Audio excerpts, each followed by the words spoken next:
This is Things You Might Not Have Heard. I am Jake Payne, and this morning, as I record this for you in the morning, we have 8 news stories from your Wednesday to present to you for this Thursday to get you started. Stories you vetted as conversational, covering information, politics, current events, and pop culture news. We have on the dock today some Casey Anthony. Yes, Casey Anthony. Also, Kristin Crowley and Jon Stewart and 5 from the stories. And we do get a little Musk and Trump in there. They can't be stopped. So we have them in there for the 8 stories we present for you today. We'll explain the vetting process in just a bit. But first, remind you that our website, our home, where we do our stuff, is conversationproject.com. Stop by there to find out all you need to know about us and things to do with us, if you will. Plus, our email address, which you can always chat with us anytime you need to, the conversation inbox at gmail.com. We have for you, as I said, 8 stories. Today is Thursday, March the 6th, 2025. For this day, we'll give you these stories coming up. No particular order as they're going, except for the narrative, I guess, you want to give them to, how we basically figured they go at best. So hang out with us. We're going to have a great time going forward with this stuff. Now, let's get into the headlines. Starting with story number 1. Where the U.S. is halting intelligence sharing with the Ukrainians, says the CIA director. He confirmed it. The U.S. is not only wanting to withhold any funds from the Ukrainians for their war effort versus Russia, they also are going to not give them as much information they did in the past. Director John Ratcliffe has confirmed this decision coming after the contentious meeting with Donald Trump, J.D. Vance, and President Volodymyr Zelensky, the president, the vice president, and the president of Ukraine. Of course, Trump and Vance criticized Ukraine for not showing sufficient gratitude, not being happy about what they're doing.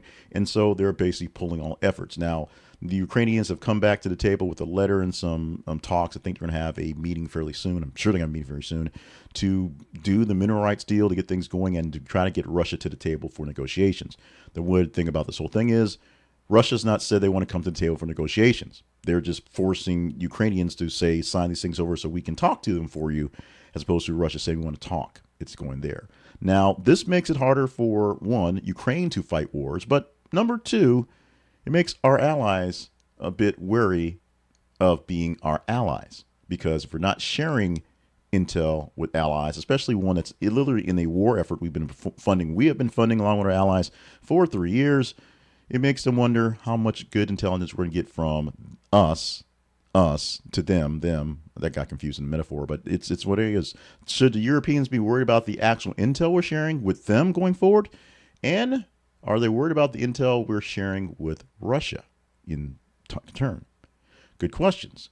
Very good questions. Questions we don't have answers for. And we don't have answers for them today. We probably won't have good answers for them for a good while.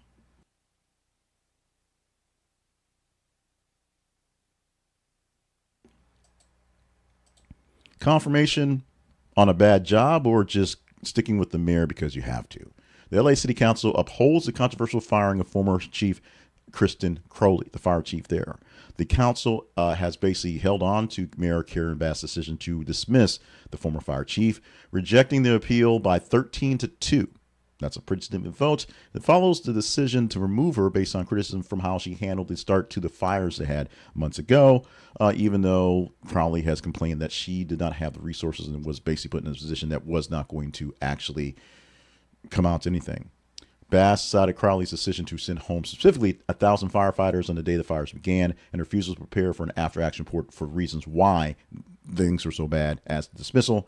Crowley, of course, disputes the claim, saying that she didn't have the resources, didn't have the money, didn't have the manpower, and communication was bad. Plus, pointing the fact that Mayor Bass wasn't even in town, knowing that there was issues going on. As soon as the issue started, she sort of came back, but she was busy in Africa at a presidential ceremony. That had little to do with LA at the time. What this means is, well, we don't really know what it means. It means LA has a temporary fire chief, and Crowley's probably going to keep appealing, keep fighting this thing, probably sue at some point going forward. But it means more contention for LA, which has plenty of it, more pushback against Karen Bass, which she already had plenty of. And we'll see how her tenure will go for the rest of this term and whether she can get extended based on things like this. Our next story is not the only Musk story, and it's not technically not a Musk story. This is a Tesla story, but it tracks. Tesla vandalism reports surge nationwide, including graffiti, explosive, and arson. Tesla has experienced a significant increase in vandalism. The stock price is down, but the biggest thing is people are vandalizing Teslas, dealerships, and just personal vehicles with graffiti, explosives, and arson all around. Examples: small town in Boston, a group of 7 Tesla supercharger stations were set on fire, with authorities suspecting it being arson. No injuries reported, but the station sustained severe damage and are undoing some repairs on that one. It takes about 48 hours to replace one, so we'll see what happens there. Going to Loveland, Colorado, 40-year-old Lucy Grace Nelson was arrested for allegedly, it would be illegal to vandalize a Tesla dealership, accused of throwing Molotov cocktails at vehicles and spray painting Nazi cars on many of the cars, causing about $220,000 in damages. Apprehended with additional incendiary charges. Many are pending. Some responses to these things are, what the hell is going on, which is kind of there. Some people are, much like that other guy who did that thing that people pretty are sure is pretty bad, are sort of cheering them on, if you will. And a lot of it is just because the man who owns the company, a man who runs the show, if you will, although not much show running at the moment for this one, is Elon Musk. And people are not so happy with what he's doing for his government work right now. And because of that, you protest in weird ways, like blowing up people's cars. It's what we do here in America, apparently now. That's what we do. There's a broader context on protesting and vandalism. So there's protesting. There's people complaining, people getting in the streets, people yelling, people going to dealerships and saying nasty things to people. Then there's throwing bombs at cars and hoping they blow up, or blowing up stations where people charge their cars, which endangers people and is just flat out bad. The political talk that we're getting from Elon Musk is sparking, pun intended, some of these demonstrations and vandalism efforts, but it should not be. We should be better. We are not, for whatever reason we are not, but graffiti and explosives and vandalism, that's not the way to actually get things done. People believe it's the way to get things done because people think they can actually bully the way to get things said. Not the best way to actually do things. An actual Elon Musk story, but just actually a Jon Stewart story, as Jon Stewart is calling out Elon for his BS excuse to skip the Daily Show interview that they negotiated. A recent episode had Jon Stewart criticizing Elon for retracting his agreement to appear in the show, calling it BS. Initially, Musk had consulted with folks to do the interview and actually said, "I'll do it with some conditions." Basically unedited. Basically, you sit down, you start the tape, you stop the tape, you don't cut it up for time. And Stewart was like, "Gotcha. Cool. Not a problem. We'll do that. We'll fold the full thing from start to finish." And then Musk pulled out, because saying that Stewart was too partisan and propagandist. After agreeing to doing it, he's like, "No, I won't do that." And then he sat for 3 hours with Joe Rogan again. The response for that from Stewart, he mocked Musk's claims, highlighting Musk's own partisan actions, supporting the president, number one, and trying to run a government agency that doesn't exist to kill people's jobs and livelihoods and careers. Stewart reiterated their willingness to host Musk in an unedited and open-ended conversation, dismissing Musk's excuses as disingenuous. He emphasized that the pretense of neutrality should not be a barrier to meaningful discourse, i.e., if you give somebody openness to do something and then you just say, "Oh no, that's why I don't think you're as open as you say you are," then you're using it as an excuse. You're not being genuine. You're just being a jerk, which many people have claimed that Mr. Musk is a jerk, so it falls in line with what's going on. Transparency, which Doge is not doing much of, and Tesla's obviously not, and Musk isn't with all the contracts that are up for as he's trying to clear things in the government going forward. This is a boon for a few people, and the few people that should be answering some questions aren't actually answering questions. They're dodging them, or they come up with really bad answers. We're looking at you, DJT, with bad answers to these questions. Let's talk quickly about us and what we need from you for us. We need you to like, share, and subscribe to the work we're doing so we can grow more of us together, news nerds together, for the Conversation Project sort of livelihood. If you like the video you're watching right now, go ahead and click the like button or click the heart button or whatever it is. Or maybe you're going to do the mean face emoji. That works as well. Show your love or like for these things so the algorithms will show and the social media spats will show us to more people, YouTube and Facebook and X. And meanwhile, I know if you or just telling me the likes and the hates and whatnots, which ones are the right ones. If I got the right stories, the right mix, and the right sort of commentary with these things. Share them with folks that you know who will enjoy these things in the same manner as you do, or hate them just as much, and hopefully they will engage in them as well to grow into the situation. And of course, if you're not getting this natively in your feed, someone shared it with you, or the algorithm that feed it up to you, subscribe so you get us in your feed, whether you get notifications so you get that instant sort of buzz, or you go through searching for the day for things happening, see what you've missed. We need you to hear, so we need you here. We need you here. Yeah, that's what we're saying. Like, share, and subscribe, and help us grow the Conversation Project across the interwebs. We thank you. We also have thanks to Lester Holt again, who is, of course, stepping down from his duties at NBC Nightly News, still sticking around with Dateline. So there's some questions on why he's going to take the, I guess, one would say the lesser of the roles of the shiny objects, but they're going to give a young guy a shot. Tom Llamas is coming in to take over for the nightly news broadcast for Lester Holt.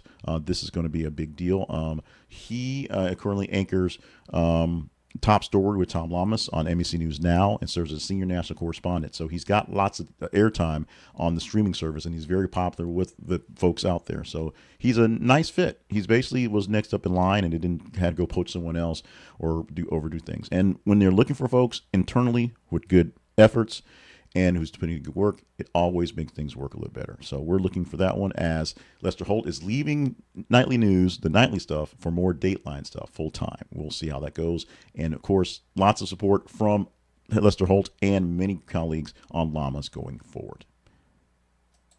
We have not done Taylor in a while, but Taylor hasn't done much in a while. I mean, she didn't get married. Her boyfriend didn't win the Super Bowl, and all that stuff didn't happen. But something that did happen, going back to her actual Eras tour, which made lots of money, part of it was money on the black market, on the side, if you will, as two people have been charged with stealing Eras tour tickets and making over $60,000 in resales. Two New York City citizens have been arrested, allegedly stealing and reselling over 900 digital concert tickets, primarily for Taylor Swift Eras Tour, and getting over $600,000 in profits from there, including Tyron Rose, one of the suspects, reportedly employed by Sutherland, a third-party contractor for StubHub based in Kingston, Jamaica. They allegedly exploited their positions and accessed URLs that were already purchased tickets, and then they went and sold them again. It's pretty simple. You sell a ticket and you sell the URL again and again and again. And you know what people getting counterfeit tickets that don't mean anything, but they seem real because they're all legit. One more reason why StubHub and Ticketmaster and the places kind of suck. Of course, then StubHub also inflates the prices based off of what people want, based off of engagement. And so you also have that as well, able to raise the money for the thefts up to so much.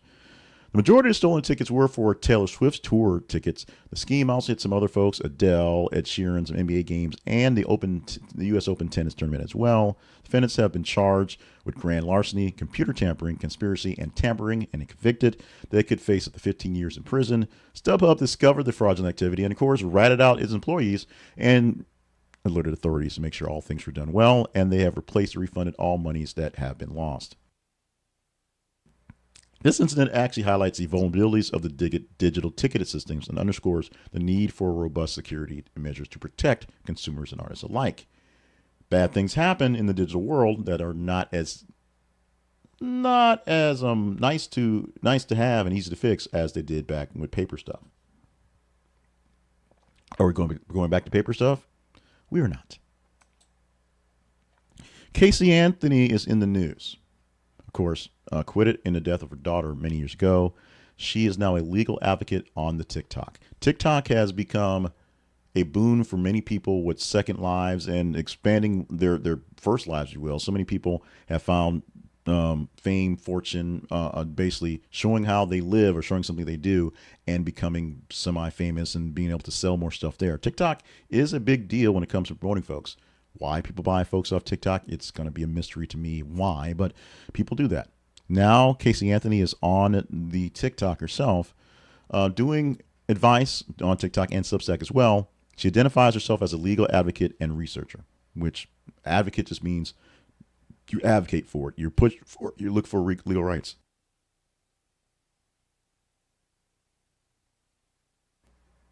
This is only a new thing. Today is the 6th of March. She did her first video on this on the 1st of March with the quote, "I am a legal advocate. I am a researcher. I've been in the legal field since 2011." Also expressing her intention to advocate for myself and to advocate for my daughter. And they also mentioned the commitment to supporting folks in the LGBTQ community and women's rights, also aiming to utilize her platform to provide tools and resources to those in need. So what she's doing, because she is a public figure, is going to use herself as a sounding board, as a dartboard, as someone to target, if you will, and get some discussions to go forward on, advocacy. Now, there's plenty of controversy because of who she is and why we actually know and care about her, or know and may not care about her. So her role as an advocate on TikTok, somewhat valid. She can do that because anyone has the right to do those things. Whether she'll be followed, whether she will be believed, whether someone will actually go for her advocacy or want to use her as a part of their platform, time, and not much time has elapsed, but time will quickly tell. And as much as we want to talk about Kim Kardashian's large butt sitting in Times Square today, which you need to check that one out, we're talking about Trump because we have to get some Trump in and have to do some things in the arts because he is, of course, now the head of the Kennedy Center. And because he's the head and because of some things he's done, they're not going to get Hamilton. The Broadway acclaimed musical Hamilton has canceled its plans to perform in 2026 and the Kennedy Center in Washington, D.C. in response to recent changes to the institution's leadership under one President Donald Trump and his administration. Producer Jeffrey Seller expressed concerns over the new direction imposed by the administration, stating the current environment is incompatible with the values upheld by the production. The cancellation follows significant shifts at the Kennedy Center, where President Trump dismissed the existing board members appointed by his predecessor and installed his own appointees, and then they voted him to be chairman. The move has been perceived as some by the arts as a politicization of the cultural institution, leading to a wave of cancellation and resignations. Of course, one of the things Trump said was they're having like drag shows at the place, so we should get rid of it. No proof of drag shows, but you do know a lot of people traditionally in the arts and theaters, a lot of men dressed as women for things back in the day because women couldn't perform. I guess didn't know that. Many other folks, including Issa Rae, have withdrawn from their appearances because of the values held by the chairman, Mr. Trump. New leadership is now with interim executive director Richard Grinnell criticizing the cancellations as publicity stunts because you've got to kiss up to the boss, basically. Janelle Grinnell, her actual proper name, sorry about that, Richard, specifically targeted Hamilton and the creator Lin-Manuel Miranda, suggesting that the decision to cancel was driven by political bias rather than genuine concern for an institution's direction. Your mileage may vary on what you think about this one, but it looks pretty obvious, pretty simple. Donald Trump's coming in, and some people just aren't having it. 8 stories done, and now it's time to tease what else is going on. This is where I explain how the stories get into the Conversation Project and how to get into these stories, into this program, and across our actual vast majority of things we do. It's actually pretty vast. So we have feeds, we call them feeds. We have links on social media sites, Facebook and X, and we ask you to visit them because every 50 minutes we add new links to new news stories. On X, you find us at th_conversation.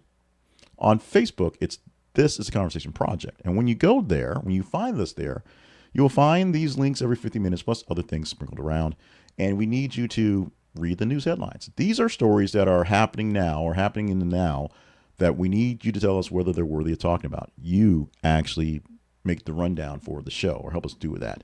So as you see stories being posted on our feeds every 50 minutes or so, like them, love them, hate them, share them, engage in them, read them, comment on them. The more you engage in the stories, the more you engage in the stories, the more you engage in the stories, better chance we have of talking about it going forward. Now, the stories we have today, 8 of them for today and 8 for tomorrow as well, there came from the top 15 stories of about 30 we get in a day. So we gave you 8 stories that seem like the best fits. If you think they weren't quite the best fit, if you had other stories we should have talked about, you think we had other stories we should talk about, simply email me at the conversation inbox or comment wherever you want to and say, why didn't you talk about this one? We'll get into that one as we can.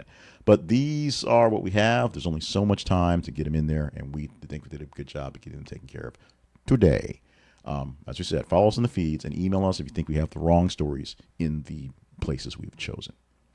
Oh, today's teaser story. Guess what? The LA Times has a new AI tool which believes the KKK, wasn't all that bad. They had to get rid of it because it did that. But within a couple hours of going over some details, it's starting to basically sympathize with the actions of the Ku Klux Klan. Many people were upset. If you want to talk about this one, we can do that or not. Yesterday, we put about Secretary Linda McMahon, now I guess she actually has been confirmed, and her plans for the final mission of the Education Department. We did not get that one in there. It did not quite rank as high as I thought it was going to. So we thought the story today, although it was kind of a lull day, if you will, it's more or less a palate cleanser of news. And it's not so much explosive things, although Tesla's blowing up is explosive, that we had today. So we gave you something a bit lower. We'll see what happens throughout the day for you to engage in, and what you engage in to tell us what to talk about for tomorrow.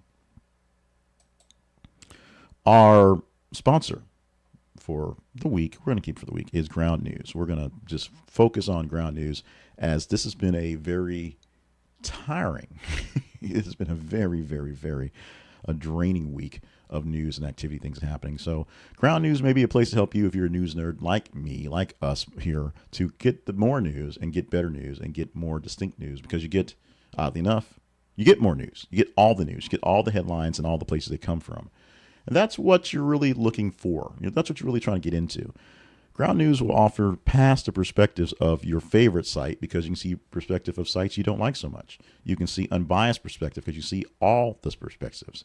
The local news, the national news, the global news, it's all there. Ground News will take a headline or take a story and give you all the sources it comes from, and tells you who they are, who owns them, how they lean, and how stories are going. And what's really cool about Ground News is their blind spot feature, and I tout that often, is because you can click on a button. You can see a bunch of stories that are being exclusively covered, overly covered by a particular leaning bent. The right may have all the stories on this one, the left may have all the stories on this one. And you can see where the bias may lead, or see what bias is being held back from you, if you will. Get in the ground floor of Ground News and get in for a great price. Get 40% off the yearly subscription to the Vantage plan by going to Ground News right now and using our link, so you make sure you get that deal. This is theconversationproject.com/ground news. This is theconversationproject.com/ground news. It's easy to read layouts and side-by-side comparisons of what you need to see on who's covering what. Ground News is a quick way to get a look into what is out there and cut through the noise to see. Download it for your phone today, or see it online, and you can see beyond headlines, get beyond the bias, speak bias with Ground News. Use our link. This is theconversationproject.com/ground news. This is an affiliate link, so we get a small commission for you purchasing, but check it out. This may be your new favorite app going forward. The Conversation Project lives online at this is theconversationproject.com. More from us at our website, where you can find past shows, find our origin stories, find links to all the places we can be found, links to more sponsors, links to our partnerships page, or maybe you want to partner directly with us. All those things found right there at our website. This is theconversationproject.com. Also, the thing that you can do that's really important, the last thing we always hype right here, is the most important thing. It's not really being a partner. It helps. Being a sponsor helps. But it's just following us on the feeds and emailing us with comments on how things can be done. Now, partners get a let's say, extra bit of direction, extra bit of insight on what has going on. But if you have a question, just email me. The conversation inbox at gmail.com. Email me and I'll answer it as best as possible there. Or comment in the comments with, hey, I have a question, and we'll try to answer it in the comments. We can do it public answering. We can do that. That's not a problem. But check us out. Check out our website. Check out all the places we are, and enjoy what we have for the Conversation Project. As I have enjoyed you today, hopefully you'll enjoy this day going forward. It is Thursday. It is the 6th of March, 2025. I am Jay Clifton Payne. Oh, since we're running a little early in time, next week, we'll do our best to do it next week. We'll promote some other things we have going on. I'll probably put some links out inside of today, tomorrow, the weekend to get started. But we have revived the Big Words Project, which is a daily word of the day email newsletter and website link. We also have took the history and birthdays that we used to have in this program and made it its own separate thing. It's not a real program, but it's a newsletter that gives you history lessons and births and deaths of the day, called History is Every Day. We have that going for. And we also have, of course, the really cool part, the very boring investment advice, which is offering very boring investment advice. I see myself as investing is something I'm really sort of into. I've been for a while, and I like to do very simple things and kind of give people knowledge and help people grow those knowledge. 3 websites to drop in right now if you're listening this far. veryboringbusinessadvice.com, also thebigwordsproject.com, and for the historyiseveryday.com. Check those out. We'll do more promotion of them next week, and I'll probably put some links out in the feed for you to jump onto to get on those things. All 3 of those sites have newsletters that go out every day for the boring investments. It puts out an article every week plus new stock tips or stock ideas to look into 5 days a week. Not tips, just 6 stocks to keep an eye on every weekday. So you can check those out as well. Oh, I was signing out. Let's do that. Make sure you are staying limber, staying hydrated, and staying on task because life is a marathon. Do not make it a sprint. Love you. Mean it. We're out of here pretty early, pretty quick. Hopefully I pressed all the buttons and everything worked out today. But we'll see you tomorrow to wrap things up for the week come Friday.